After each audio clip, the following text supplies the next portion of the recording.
आइए धीरे धीरे हम बाहर के वातावरण पे भी बात कर लें।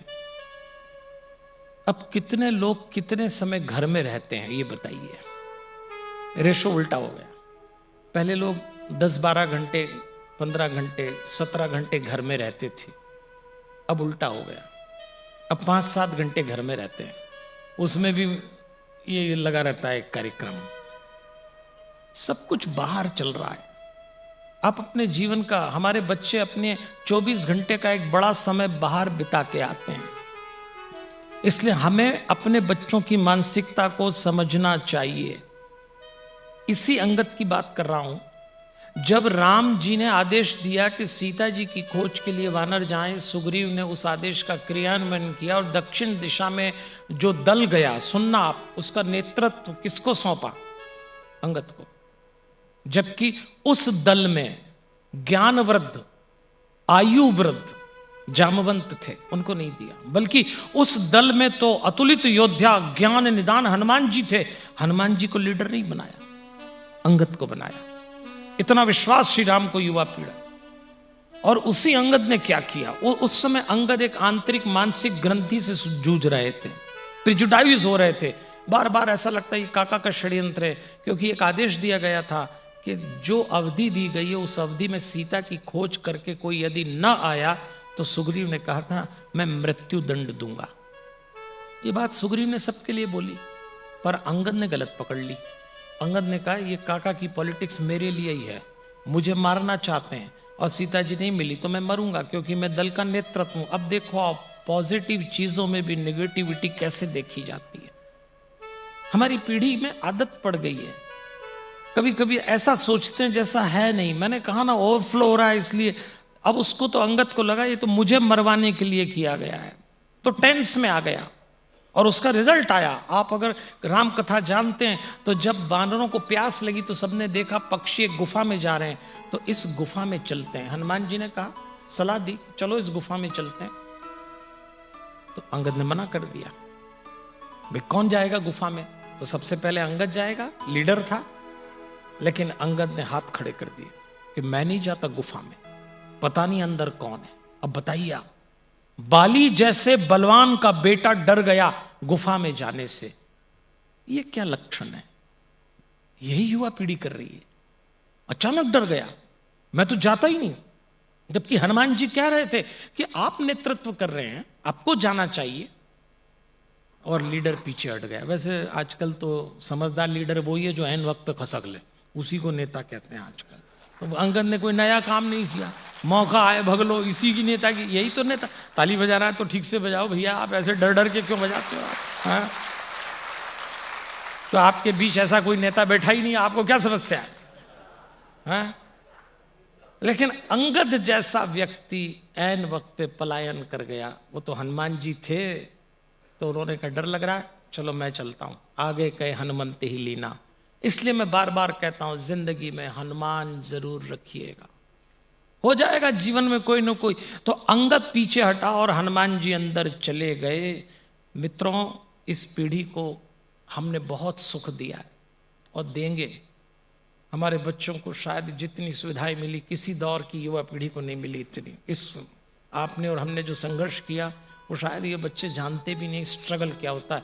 ये तो संघर्ष एक ही चीज़ जानते हैं, या तो माँ बाप से पंगा हो जाए, या शादी के बाद पति से या पत्नी से, या प्यार व्यार हो जाए तो लवर भाग गई, प्रेमिका भाग गई, प्रेमी भाग। बस इससे ज़्यादा संघर्ष ही नहीं देखा इन्होंने। कैसा जीवन कर दिया है। इनको कौन संघर्ष सिखाएगा कि लाइफ जिस स्ट्रगल से बाहर आती है। इसलिए थोड़ा थोड़ा दुख अपने बच्चों को भोगने दीजिए। कुंती ने जंगल में 5 पांडव दुख सहन करके तैयार कराए और कृष्ण जी उनकी तरफ गए। गांधारी ने इतना सुख दिया, इतना सुख दिया कि राजमहल में 100 बर्बाद बच्चे तैयार हुए। अपने बच्चों को थोड़ा स्ट्रगल करना सिखाइए। इसको कहते हैं दुख भी सहन करो तो बूंद बूंद करो, और सुख भी सहन करो तो बूंद बूंद करो। हमारे यहां ऋषि मुनियों ने एक थ्योरी दी है, बूंद बूंद दुख पीते रहना चाहिए। ऐसा कहा है शास्त्रों। बूंद बूंद पीते रहोगे तो जिस दिन बड़ा दुख आएगा घबराओगे नहीं, और यदि बड़ा दुख नहीं देखा है तो गए काम से। इसीलिए हमारे बच्चे जरा सा पसंद का काम ना हो ऐसा उपद्रव मचा, उन्होंने देखा ही नहीं जीवन का विपरीत। बूंद बूंद दुख दो। विष कन्या नाम सुना है आपने? पहले के राजा छोटी छोटी बच्चियों को बूंद बूंद विष पिलाते थे, और जब वो बड़ी हो जाती थी रोज बूंद बूंद विष उनको रोज दिया जाता, रोज दिया। और जब वो बड़ी हो जाती तो राजा हथियार के रूप में अपने शत्रु राजा के पास विष कन्या को भेजते, और वो विष कन्या यदि किसी का चुंबन ले ले सामने वाला मर जाता था। उससे संबंध बना लो सामने वाला मर जाता, लेकिन विष कन्या नहीं मरती थी। इतना विष उसके जीवन में उतार दिया जाता कि सांप भी उसको काट ले तो सांप मर जाए, लेकिन वो विष पीने वाली नहीं मरी। अब ये कहानी इधर करिए, बूंद बूंद दुख पियोगे तो जिस दिन बड़ा दुख आएगा उस दिन आप मरोगे नहीं, टूटोगे नहीं, क्योंकि बूंद बूंद पिया है। और बूंद बूंद सुख पियोगे तो बड़ा सुख आएगा तो बावले नहीं हो जाओगे। ये बच्चों को सिखाइए देवी और सज्जन।